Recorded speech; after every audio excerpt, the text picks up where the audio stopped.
أعوذ بالله من الشيطان الرجيم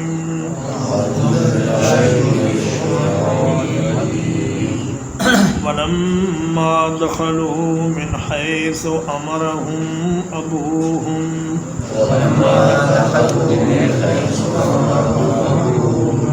اور جب وہ انہیں راستوں سے داخل ہوئے جن کا حکم انہیں ان کے باپ نے دیا تھا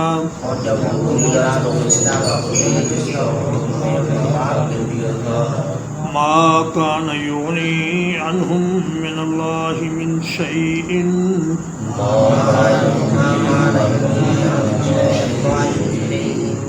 وہ ان سے اللہ کی طرف سے آنے والی کسی چیز کو ہٹا نہیں سکتا تھا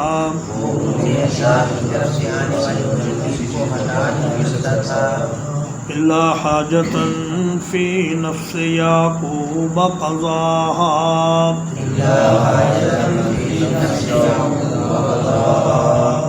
مگر وہ ایک خواہش تھی یعقوب علیہ السلام کے دل میں جسے انہوں نے پورا کیا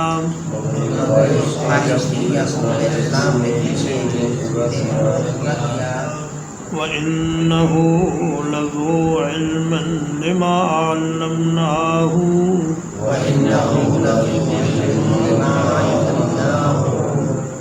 اور وہ اس چیز کا علم رکھنے والے تھے جو ہم نے انہیں سکھائی تھی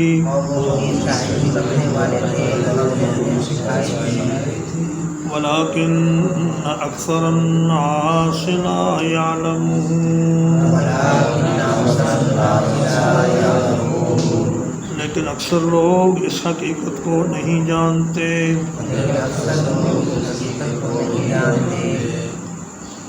پہلی بار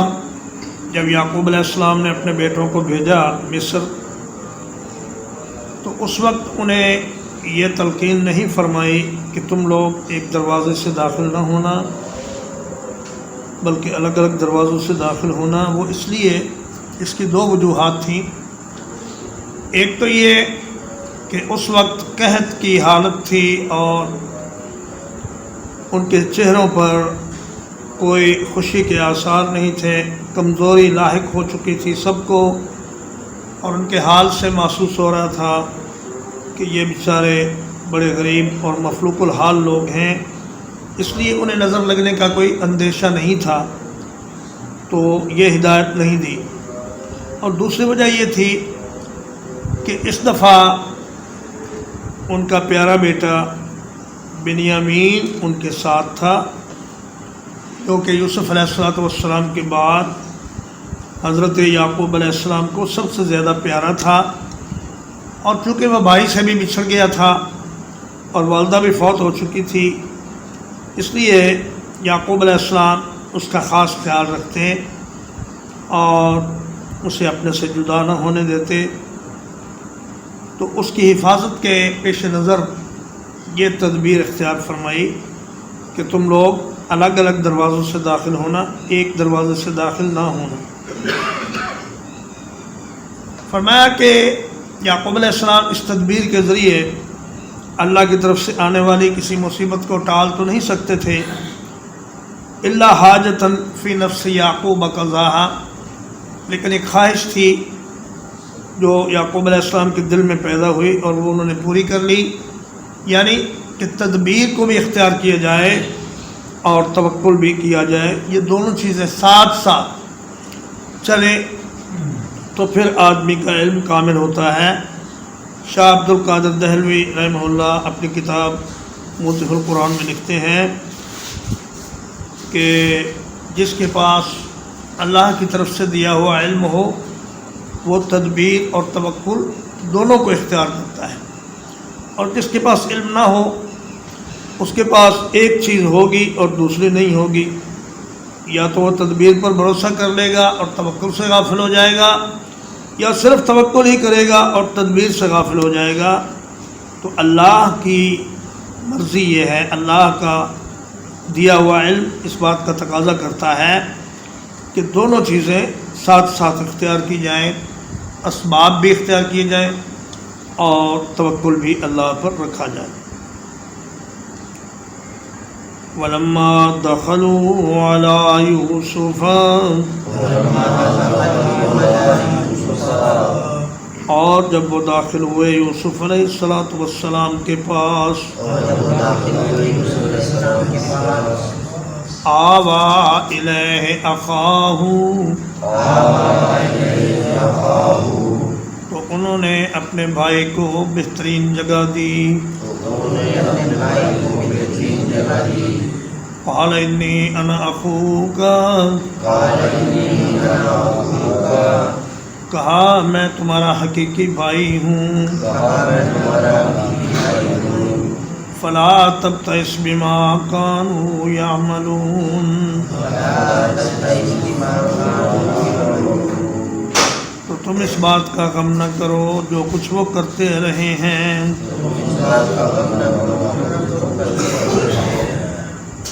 یوسف علیہ السلام نے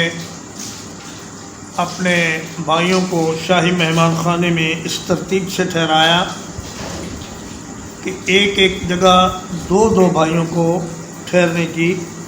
سہولت فراہم کی. یہ بھی ممکن ہے کہ آپ نے 5 بھائیوں کو ایک ایک کمرے میں رکھا ہو، اور یہ بھی ممکن ہے کہ 2 بھائیوں کو ایک ایک کمرے میں رکھا ہو. تو اس طرح 10 بھائی تو کمروں میں پورے آ گئے، لیکن بنیامین اکیلے بچ گئے. اب جب وہ پریشان ہوئے تو یوسف علیہ السلام نے فرمایا کہ اے میرے پیارے بھائی، آپ کو پریشان ہونے کی ضرورت نہیں. آپ کے لیے میں نے خصوصی طور پر رہائش کا الگ انتظام کیا ہے، اور آپ ان بھائیوں کے بدسلوکی اور ان کے برے رویے سے پریشان نہ ہوں. انہوں نے بتایا ہوگا کہ آپ کے جانے کے بعد کس طرح بھائی میرے ساتھ بھی زیادتیاں کرتے رہے اور کس طرح والد کی نافرمانیاں کرتے رہے اور ان کو دکھ پہنچاتے رہے. تو یوسف علیہ السلام نے انہیں بتا دیا کہ میں تمہارا بھائی یوسف ہوں، لیکن ان کو ابھی نہیں بتانا، ابھی بتانے کا وقت نہیں آیا، اللہ کی طرف سے اجازت نہیں ملی، اور جب بتانا ہوگا تو بتا دیا جائے گا، لیکن تمہیں بتا رہا ہوں اس لیے کہ تم مطمئن ہو جاؤ. فلما جہزہم بجہازہم، پھر جب تیار کر دیا ان کو ان کے سامان کے ساتھ، جعل السقایۃ فی رحل اخیہ، تو رکھ دیا شاہی پیالہ اپنے بھائی کے کجاوے میں. ثم اذن مؤذن، پھر ایک اعلان کرنے والے نے اعلان کیا، ایتھا العیر انکم لسارقون، اے قافلے والو یقیناً تم چور ہو.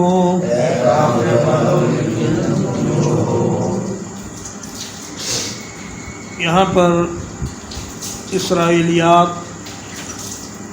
اور دیگر کمزور روایات کی مدد سے بعض مفسرین کرام نے یہ ثابت کرنے کی کوشش کی ہے کہ یوسف علیہ السلام نے بنیامین کو پھنسانے کے لیے اور انہیں اپنے پاس رکھنے کے لیے جان بوجھ کر یہ طریقہ اختیار کیا کہ خود ہی شاہی پیالہ ان کے سامان میں رکھ دیا اور پھر خود ہی اعلان کروا دیا کہ تم چور ہو. اس سے وہ حضرات یہ مسئلہ اخذ کرتے ہیں کہ کسی جائز مقصد کے لیے ناجائز ہیلہ اختیار کرنا بھی جائز ہے، لیکن حقیقت یہ ہے کہ یوسف علیہ السلام نے یہ شاہی پیالہ، جو بعض نے کہا سونے کا تھا، بعض نے کہا چاندی کا تھا، اور اس پر جواہرات لگے ہوئے تھے، اور اسی سے گندم ماپ کر بھی دیا کرتے تھے، اور گندم کی قدر و قیمت ظاہر کرنے کے لیے اسی شاہی پیالے کے ساتھ اس کی پیمائش کیا کرتے تھے. تو وہ آپ نے اپنے بھائی بنیامین کی خصوصی مدد کے لیے اس کے سامان میں رکھ دیا، تاکہ یہ جب جائیں تو اس پیالے کو فروخت کر کے اس سے فائدہ اٹھائیں اور اس کی قیمت اپنے استعمال میں لا سکیں۔ لیکن شاہی مہمان خانے کا جو منتظم تھا اس نے جب برتن سارے اکٹھے کیے تو دیکھا کہ وہ پیالہ تو اس میں ہے نہیں، تو وہ بڑا پریشان ہوا۔ اس نے اپنے سارے ملازمین کو جمع کیا اور کہا کہ شاہی پیالہ کہاں ہے؟ انہوں نے کہا کہ یہاں تو صرف وہ مصر والے مہمان آئے تھے، وہی ٹھہرے تھے، اور تو کوئی ٹھہرا نہیں۔ تو کہنے لگا فوراً ان کے پیچھے جاؤ اور ان سے کہو کہ تم لوگوں نے ہمارا پیالہ چوری کیا ہے، یہ ہمیں واپس کرو۔ قالوا واقبلوا علیہم، انہوں نے ان کی طرف متوجہ ہو کر کہا ماذا تفقدون، تم کیا چیز گم پاتے ہو؟ قافلے والوں نے ان سرکاری ملازمین کی طرف متوجہ ہو کر کہا کہ بھئی تم نے جو یہ اعلان کیا ہے، جو منادی کی ہے، ہمیں بتاؤ کہ تمہاری کیا چیز گم ہوئی ہے۔ قالوا نفقد صواع الملک، انہوں نے کہا ہم بادشاہ کا پیمانہ گم پاتے ہیں۔ وَلِمَنْ جَاءَ بِهِ حِمْلُ بَعِيرٍ،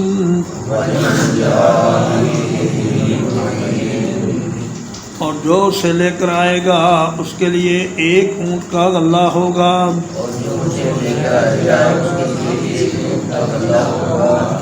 وَأَنَا بِهِ زَعِيمٌ، اور میں اس چیز کا ذمہ دار ہوں۔ اس نے کہا اعلان کرنے والے نے کہ شاہی پیالہ گم ہو چکا ہے، جس کے ساتھ گندم بھی ماپی جاتی تھی، اور جو آدمی تفتیش سے پہلے یہ پیالہ نکال کر دے دے گا اس کو ایک اونٹ کے وزن کے برابر گندم دی جائے گی، اور اس گندم کی فراہمی کا میں ذمہ دار ہوں۔ قالوا تاللہ، کہنے لگے قسم ہے اللہ کی، لقد علمتم، یقیناً تمہیں یہ بات معلوم ہے،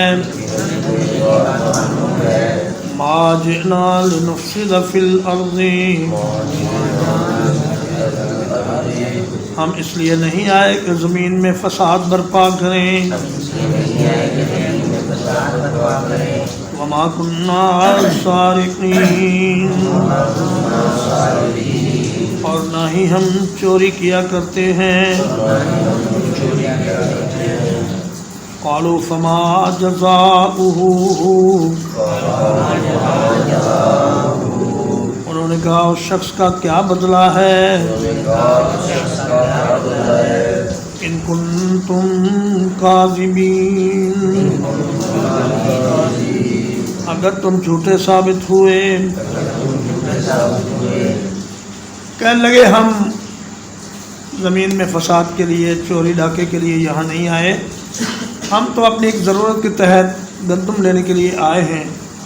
اور ہم بڑے اور امن لوگ ہیں اور ذمہ دار آدمی ہیں، ہم سے آپ یہ امید نہ رکھیں کہ ہم آپ کے سامان سے کوئی سامان چوری کریں گے۔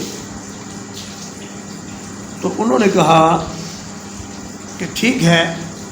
لیکن یہ بتاؤ کہ اگر یہ پیالہ تم میں سے کسی آدمی کے پاس مل گیا تو پھر اس کی سزا کیا ہونی چاہیے؟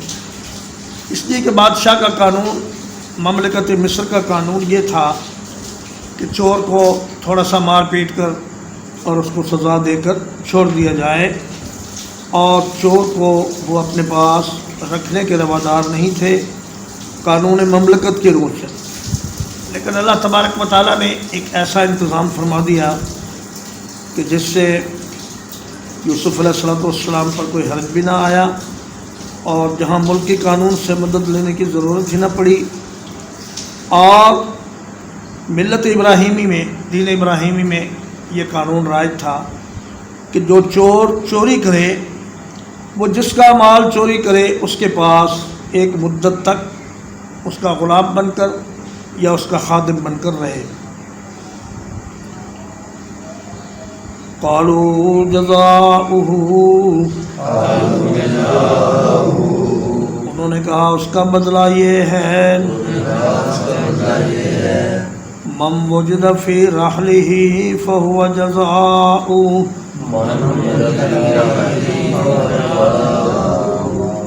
جس کے سامان میں وہ پیالہ پایا جائے وہی اس کا بدلہ ہے۔ کذالک نجزی الظالمین، ہم اسی طرح بدلہ دیا کرتے ہیں ظالموں کو۔ کہنے لگے یعقوب علیہ السلام کے بیٹے کہ ہماری ملت ابراہیمی میں یہ قانون موجود ہے کہ جو آدمی چوری کرے وہ چوری کرنے والے کے پاس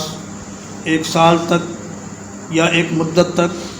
اس کی غلامی میں رہے اور اس کی خدمت میں رہے، اس کی نوکری کرے۔ ترجمہ ایک بار، وَلَمَّا دَخَلُوا مِنْ حَيْثُ أَمَرَهُمْ أَبُوهُمْ،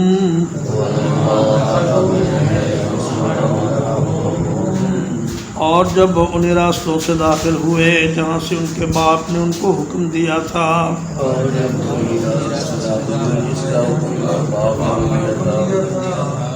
مَا كَانَ يُغْنِي عَنْهُمْ مِنَ اللَّهِ مِنْ شَيْءٍ،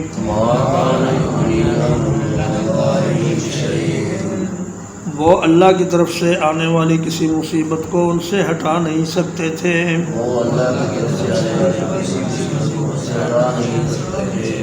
إِلَّا حَاجَةً فِي نَفْسِ يَعْقُوبَ قَضَاهَا،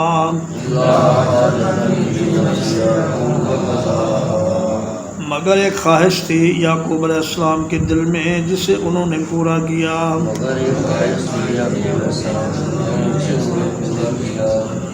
وَإِنَّهُ لَذُو عِلْمٍ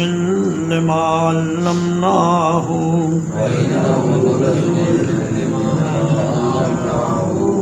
اور یقیناً وہ صاحب علم تھے اس چیز کے جسے جو ہم نے انہیں سکھائی تھی۔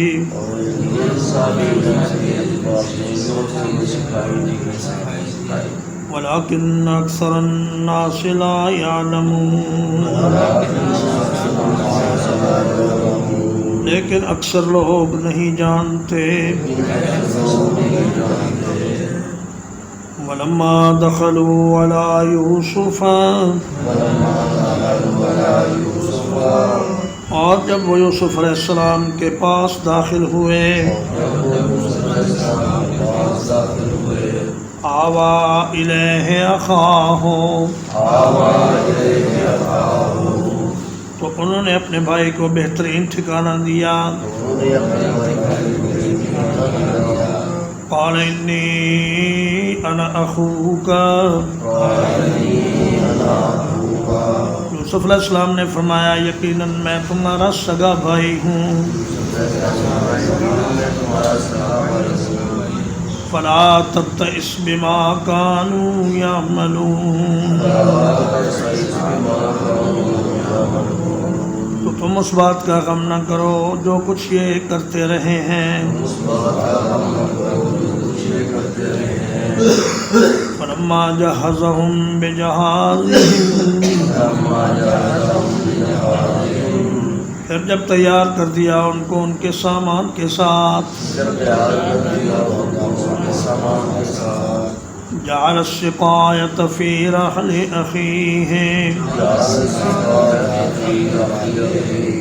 تو رکھ دیا شاہی پیالہ اپنے بھائی کے سامان میں۔ ثم اذن مؤذن، پھر ایک اعلان کرنے والے نے اعلان کیا، أيتها العير إنكم لصارقون اے قافلے والو یقیناً تم چور ہو قالوا وأقبلوا علیہم انہوں نے ان کی طرف متوجہ ہو کر پوچھا ماذا تفقدون تم کیا چیز گم پاتے ہو قالوا نفقد صواع الملک انہوں نے کہا ہم بادشاہ کا پیمانہ گم پاتے ہیں وَلِمَنْ جَاءَ بِهِ حِمْلُ بَعِيرٍ اور جو کوئی اس کو لے کر آئے گا اس کے لیے ایک اونٹ کا غلہ ہوگا وَأَنَا بِهِ زَعِيمٌ اور میں اس چیز کا ذمہ دار ہوں قالوا تاللہ لقد علمتم انہوں نے کہا اللہ کی قسم یقیناً تمہیں معلوم ہے ما جئنا لنفسد فی الارض ہم اس لیے نہیں آئے کہ زمین میں فساد کریں وما كنا سارقین اور نہ ہی ہم چوریاں کرنے والے ہیں قالوا فما جزاؤه انہوں نے کہا پھر کیا بدلہ ہوگا اس شخص کا ان کنتم کاذبین اگر تم جھوٹے ثابت ہوئے قالوا جزاؤه کہنے لگے اس کا بدلہ یہ ہوگا من وجد فی رحلہ فہو جزاؤ جس کے سامان میں وہ پیالہ پایا گیا وہی اس کا بدلہ ہوگا کذالک نجزی الظالمین اسی طرح ہم بدلہ دیا کرتے ہیں ظالموں کو صلی اللہ علیہ نبینا محمد وآلہ وصحبہ اجمعین